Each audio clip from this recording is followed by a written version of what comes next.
Double Dragon is one of the first NES games I ever played. It's one of the oldest games I have and one I remember playing in my early childhood.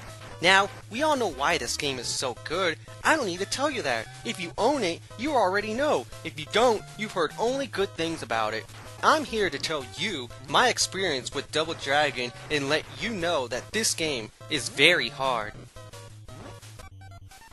I honestly don't know why I have such a tough time with Double Dragon. I mean, I've conquered other NES games like Ninja Gaiden, DuckTales, Double Dragon 2 and 3, The Rocketeer, Kid Niki, and Contra. Well, Contra was beat with the Konami code, but still, I'm usually able to beat every game I play, but Double Dragon is the one game I have such a hard time with. So I am going to go through this entire game and analyze which parts were tough for me and try to see why I have a hard time with this one game throughout my life. The first level I don't have any trouble with. I would always use the kick attack, but later on I found out punching scores more points. This allowed me to gain 3 hearts and use the jump kick early in the game. Doing the punch, the enemies have an easier shot at attacking me. I just make sure to tap that button fast for a clean hit. On the second mission, punching starts to become a little difficult since the enemies are stronger now. By the time I reach the end, I have very little life left, so this is when I have to start to be careful. So instead of fighting, I just throw these guys off screen. Keep in mind, only 3 lives, no continues. I gotta save these for the final stages. The third mission is where it starts to get tricky. At this point, I stop utilizing the punch and rely on kicks. Punching becomes hard to attempt and enemies are quicker to react. The Bobo guys are a good example for this. Even kicking is hard to get in. When I was little, this is the part I would always lose and shut off the game. It wasn't until later in life I would learn that jump kick is the way to go. Yeah, it takes longer, but it is much safer to do. Now here's where I would get fooled. If I managed to take down these Abobos, I would keep walking to the right. The game doesn't notify you to enter the wall the Abobo guys broke through. What's worse, the game lets you leave the screen, making you start the level all over. So of course, I eventually found out to go in the wall.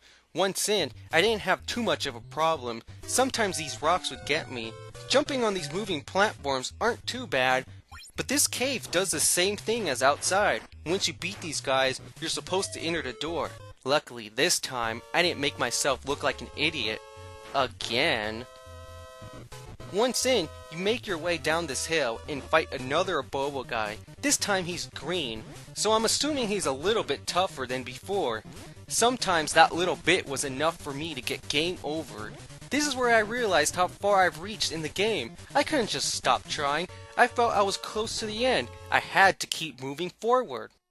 So after all that, I reached this area with climbing and jumping. When you defeat all these chicks, the door to the next stage opens. Now here's the part that makes me so mad. These blocks popping out of the wall. I can never figure out the pattern, so I would take a wild guess and just go for it. I did this part 5 times, and only 2 of them I was able to make it without being touched. I'm convinced that there is no pattern here. I just need to be lucky, but losing here felt even more worse. Just to reach here again and die because of random block patterns? When I got lucky to pass here, the level goes pretty smoothly here on. I avoid green guy here and just go up. After taking care of some of the trash here, I enter another area that has ladders, but this time I have to jump on moving platforms. It's a little harder than before, but you just need to be careful. If not, then there goes a wasted life.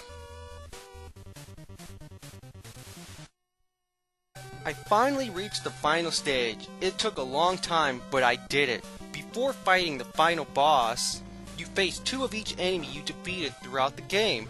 By this point, I have gained all hearts and attacks. Once these bozos are taken care of, the guy with the gun appears. He is constantly moving up and down and fires his gun. If shot, you lose a big chunk of your life. The strategy I learned to use is the jump kick. I sure do like using that jump kick, but what can I say? It worked on previous enemies. When he gets knocked to the ground, I stand right behind him and grab, kick him in the face, then throw. This seemed like a good plan. The only problem, it's kinda hard to attempt. He dodges it many times and ends up getting the win. After trying one last time, I learned you get an elbow attack. This is the strongest move you have and defeats enemies faster. The bad guys must know this because every time I go for an elbow, they duck. I never got to use the elbow on the guy with the gun, but I feel that is the key to defeating him. It's gotta be, but if normal enemies dodge the elbow, then I'm sure the final boss will too. So after my final try, for about 3 hours, I decided to stop. I finally reached the end, but never got to see the ending to the game. I feel so ashamed. Maybe this will be that one game that I can't beat. That would suck because I love this game. If it was a dumb game I couldn't beat, then I wouldn't care so much. Even though I can't beat Double Dragon, I guess that just adds more fun to the game. Someday I will come back to Double Dragon and win. So after trying so hard and for such a long time, there's gotta be one good thing that came out of doing this. I got over 50,000. I think that's pretty cool. Take that, Jimmy Woods.